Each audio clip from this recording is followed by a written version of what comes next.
What's going on, guys? Quick little video, shooting on my phone, so it might not be the best. I was having some trouble with my Endlinks. Whenever I would turn the wheel,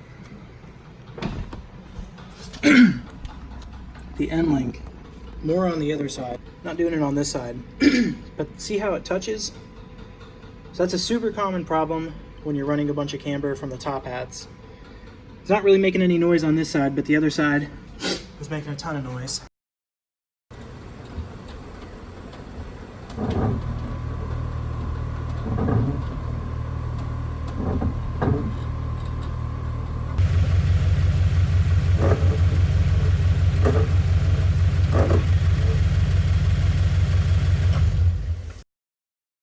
So I went ahead and took the Endlink off, threw it in the vice grip, and I've just been really slowly grinding it down.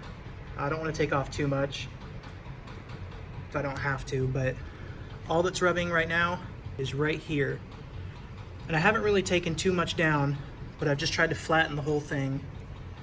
And you might not be able to adjust these as easy anymore, but I don't really plan to adjust them again. I'm happy with where the car's at. So just throw it in the vice grip, put a mask on.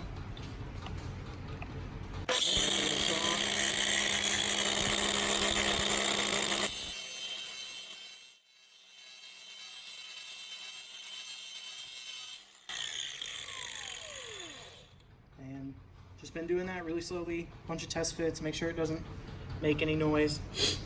I've got it to where it's just squeaking right now. It's not too bad anymore, but it is getting bad, or it was getting bad.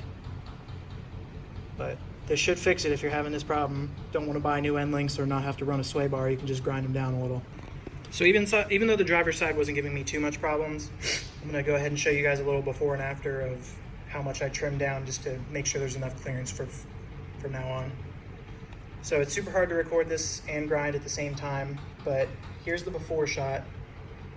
You can see this is pretty much vertical. I'm going to try and keep it keep the cut parallel, but just move it in. So if you're hearing binding noises as you're turning, or what sound like binding noises, go ahead and jack the car up, take the wheels off, and then turn the steering wheel. And when you hear it start to make that metal on metal contact, just stop turning the wheel, go ahead and take a look, see if it's up close, see if your Endlink is up close with the shock body. And you can see where this started to grind itself down. And over time it will clearance itself, but if the noise bothers you and there's a little bit of kind of rough steering feedback because the shock won't turn, if that bothers you, just go ahead and grind that down. Give it some extra room. Do a little before shot. Super hard to cut and record with one hand, so show you guys what it looks like after I grind a little bit. And then here's an after shot. You can see that's about where the width was stock. So I took, I don't know, maybe a millimeter or two off. I didn't do as much on this side because it wasn't actually making any noise that I could hear. The other side was much worse, but I also didn't want to have any future problems. Then obviously go ahead and make sure you lay a little bit of paint on this. Even if it won't rust, I still don't want to take any chances and have it rust down the road. So I just grinded down a little more, tried to make it flat where it wasn't. And there's a few people that, gonna be like, oh, well, why would you grind it down? That's super bad for performance, blah, blah, blah. If you're running enough camber that this actually matters, you don't really care about performance. The people that run mega camber usually just take these off, but I'm kind of sketch doing that, so I figured I'd just grind it down, clearance it, and now that the grinding's done, just put a little bit of black paint on them or whatever color you have. I tried not to get too much on the bushing itself, just, I don't know, out of habit. I'm gonna go ahead and reinstall these, turn the wheel, and see if I hear any noises. All right, so both the Endlinks are back on. Everything's tightened up. Go ahead and turn it on, see if we hear any creaks when I turn. It's right about here on a left turn. No noise. So all in all, took me a couple hours, but I had the right side on and off about a dozen times because I didn't want to grind away too much, and then I got fed up with it. So passenger side, or the driver's side, only took about 10 minutes from getting it off to painting it and putting it back on, because I just kind of went ham on how much I ground it down. If you don't feel like removing your sway bar Endlinks or whatever, give this a try. Hopefully it helps. All right, idle's died down. It was much worse to the left, so I'm going to try that first. Nope, that's locked. No noise.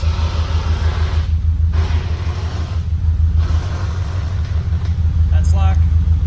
Also no noise.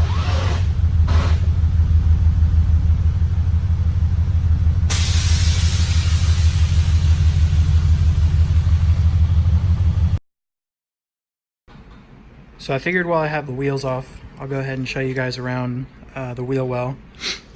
And there's a few problems that you'll encounter running Todorokis and or air. So when you're running air, if you want to use any camber from the top hats, these usually come at 0. If you leave it how it comes and you leave the strut towers alone, not going to be able to lean these in get any extra camber.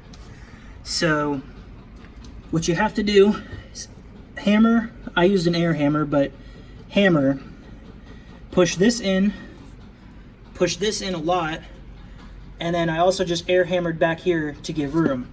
So at any point I can fit my fat fingers behind the bag and it's not touching anywhere. And as the bag turns, as the wheel turns, the bag articulates and moves. It doesn't just stay there. It'll tilt all the way back to here and all the way forward, so you have to make extra room. So that's one way to get a few extra degrees. What I've also done is replace the top camber bolt. I was using the White Line KCA 16s. Those are good for a little extra camber, but if you drop to the 14s and you use the washer that came with the 16s, and then you shove the hub in as you tighten, this got me probably almost an extra 2 degrees just from switching that camber bolt. I have the Racer X front lower control arms and tie rods, and I got their camber edition stuff when I was static and thought I was going to be a camber god, but not anymore. I don't really need that right now. Right now it's around -7.5 front. I don't know what the rear is at air out, but it's around 4.5 at ride height. And then, not like many people get Todorokis anymore, but you can. They're not discontinued. A lot of people say they are. But if you can see, they are wider, but they taper in at the front to meet the bumper. Fiberglass. They taper in. So a lot of people, the wheel is probably centered here on stock body, or on stock control arms. And the wheel will hit here, which is another reason I'm happy I have the lower control arms, because I can push the whole hub back. And as you push it back, you get rid of, hitting here, which is great. But on stock cars, there's about, I don't know, an inch and a half of just excess frame rail material. Unfortunately, I cut too far and it took the plate off.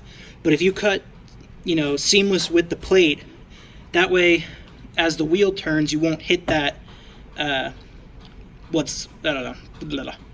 you won't hit the excess metal that's here, and you can get full lock. So even on bags and with -7.5 and the Todorokis, I ended up pulling the caster back around 2 degrees, but right now I can hit lock both ways, absolutely no problem. Even though this side wasn't really giving me any noise, when I zoomed in here, it did look like it was pretty close and almost touching. So I'm gonna go ahead and remove this, do the same thing, grind it down.